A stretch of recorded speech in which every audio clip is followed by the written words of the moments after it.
இங்கே வெற்றியும் பாண்டியும் அப்படியே ரெசார்ட்டுக்குள்ளே நடந்து வந்துட்டு இருக்காங்கங்க. வெற்றி செம அப்செட்.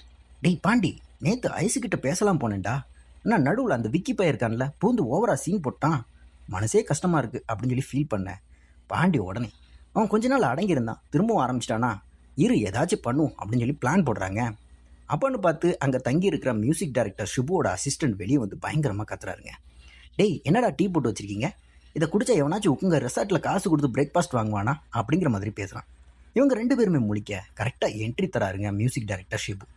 அசிஸ்டண்ட்டை கூப்பிட்டு ரூம் பாய்ஸ் கிட்ட இப்படியா ரூடா பேசுவேன் அப்படின்னு சொல்லி வெளுத்து வாங்கிட்டு அதுக்கப்புறம் இவங்க கிட்ட வந்து, தம்பி சாப்பாடெல்லாம் சூப்பராக தான் இருக்குது, ஆனால் காலையில் மைண்ட் ரிஃப்ரெஷ் ஆக குடிக்கிற டீ ஸ்நாக்ஸ் நல்லா இல்லைன்னா அந்த நாளே வேஸ்ட் ஆகிடும், கொஞ்சம் பார்த்துக்கோங்க அப்படின்னு சொல்லி பொலைட்டாக சொல்லிட்டு போகிறாருங்க.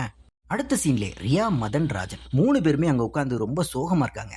அப்போ அங்கே வர Raghupathi sir masala packet business என்னாச்சு அப்படிங்கிற மாதிரி கேட்குறாருங்க. ராஜன் மெதுவாக உண்மையை சொல்கிறார். சார் டோட்டலாக லாஸ் ஆகிடுச்சு அப்படிங்கிற மாதிரி. நெடுமாறனோட டச் இல்லாததால் மக்கள் வாங்கிட்டு போய் சமைச்சாலும் அந்த ஒரிஜினல் டேஸ்ட் வரலையா, அதான் யாரும் வாங்கலை அப்படிங்கிற மாதிரி சொல்கிறார். இதை கேட்ட ரியாவோட முகம் அப்படியே சுருங்கி போயிடுச்சுங்க. அதுக்கப்புறம் என்ன, ரகுபதி சார் ஒரு தரமான பிஸ்னஸ் மேனாக முடிவெடுக்கிறாரு. இதை பற்றி யாரும் ஒரி பண்ண வேண்டாம், எல்லாத்தையும் 50% டிஸ்கவுண்ட்டில் விற்று காலி பண்ணுங்கள், மசாலா ப்ரொடக்ஷனை உடனே ஸ்டாப் பண்ணுங்கள், இது நமக்கு ஒரு லேர்னிங் எக்ஸ்பீரியன்ஸ், யாரும் யாரையும் ப்ளேம் பண்ண வேண்டாம் அப்படின்னு சொல்லி கிளம்புறாருங்க. அதுக்கப்புறம் வெற்றியும் பாண்டியும் இந்த காப்பி பிரச்சனையை யார்கிட்ட சொல்கிறது அப்படின்னு சொல்லி டிஸ்கஸ் பண்ணிக்கிட்டே வராங்க. நெடுமாறன் கிட்ட சொன்னால் சூடான பாலை எடுத்து தலையில் ஊற்றிடுவார் அப்படின்னு சொல்லி பயந்துக்கிட்டே வரும்போது அங்கே ராஜனும் ரியாவும் நிற்கிறாங்க. ராஜன் சார் ஒரு நல்ல மேனேஜர், ஓனர் மாதிரி, அவர்கிட்டே சொல்லுவோம் அப்படின்னு சொல்லி பாண்டி கூட்டிகிட்டு போகிறாங்க. விஷயத்த சொன்னதுமே ரியா கேட்குறாங்க, நான் தான் ஏற்கனவே டீ சப்ளையரை மாற்ற சொன்னேன்னு, அதை மாற்ற சொல்லி இந்த நிலைமை தானா அப்படிங்கிற மாதிரி கேட்குறாங்க. இது நெடுமாறன் சார் கண்ட்ரோலில் இல்லை அப்படிங்கிற மாதிரி அதுக்கு ராஜனும் சொல்கிறார். உடனே ரியாவும் ராஜனும் ஷெஃப் நெடுமாறனை பார்க்க அவரோட ரூமுக்கு போகிறாங்க. பேண்ட்ரி சரியில்லை, நீங்களே டீ காஃபியையும் கொஞ்சம் பார்த்துக்க முடியுமா அப்படிங்கிற மாதிரி கேட்குறாங்க. அவ்வளோதாங்க, நெடுமாறனுக்கு கோவம் பொத்துக்கிட்டு வருது. உங்களை நான் அப்போவே மசாலா பாக்கெட் போடாதீங்க அப்படிங்கிற மாதிரி சொன்னேன், கேட்காம போய் விழுந்தீங்க. நீங்கள் கொடுக்குற பட்ஜெட்டை வச்சுட்டு கிச்சன் நடத்துறதே பெரிய குதிரை கொம்பாக இருக்குது, இதில் பேண்ட்ரியும் பார்க்கணுமா?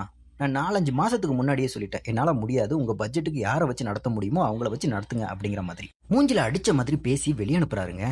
இன்னொரு பக்கம் வேணி வந்து ஐஷு கிட்ட தேங்க்ஸ் சொல்கிறாங்க. உன்னால தான் விக்கி என்கிட்ட பழையபடி பேசுகிறான் அப்படின்னதுமே ஐஷு, அதெல்லாம் இல்லடி, அவங்க அம்மா சொன்னதால தான் அவன் கேட்குறான் அப்படிங்கிற மாதிரி அடக்கமாக சொல்கிறாங்க. அடுத்த சீன்லே மியூசிக் டைரக்டர் ஷிபு இருக்கார்ல, அவரோட ரூமில் ஒரு பாட்டை பாடிட்டு ஃபோனில் யார்கிட்டயோ அந்த லேடி சிங்கருக்கு இந்த சாங் செட் ஆகலை, அவங்கள மாற்றுங்க அப்படிங்கிற மாதிரி பேசிக்கிட்டு இருக்காரு. இந்த ரூமுக்கு ஃபுட் ஆர்டர் எடுக்க வந்த ஐஷுவும் வேணியும் கேட்டுட்டு நிற்கிறாங்க. ஷிபு சாரி கேட்டுட்டு ஆர்டர் கொடுக்க இவங்க அதை எடுத்துகிட்டு வெளியே வராங்க. வெளியே வந்ததும் ஐஷு அந்த பாட்டை அப்படியே செமையாக பாடி கட்டுறாங்க. வேணியும் மிரண்டு போய், ஹேய் அவர் எதிர்பார்த்தது இந்த வாய்ஸ் தான் போலையே, சூப்பராக பாடுறடி அப்படின்னதுமே ஐஷு அப்செட் ஆகி, சரி விடு, நம்ம ஃபுட் ஆர்டர் எடுக்க வந்தவங்க கிளம்புவோம் அப்படிங்கிற மாதிரி போயிடுறாங்க. ஆனால் நம்ம வேணி சும்மா இருப்பாங்களாங்க.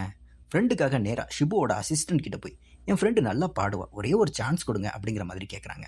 அதுக்கு அந்த அசிஸ்டன்ட் ரொம்ப கேவலமா, நான் கூட தான் நல்லா பாடுவேன், நான் என்ன சான்ஸாக கேட்குறேன், போமா அங்கிட்டு அப்படிங்கிற மாதிரி இன்சல்ட் பண்ணிடுறாரு. விஷயம் தெரிஞ்சு ஓடி வந்த ஐஷு வேணியை பிடிச்சி பயங்கரமாக கத்துறாங்க.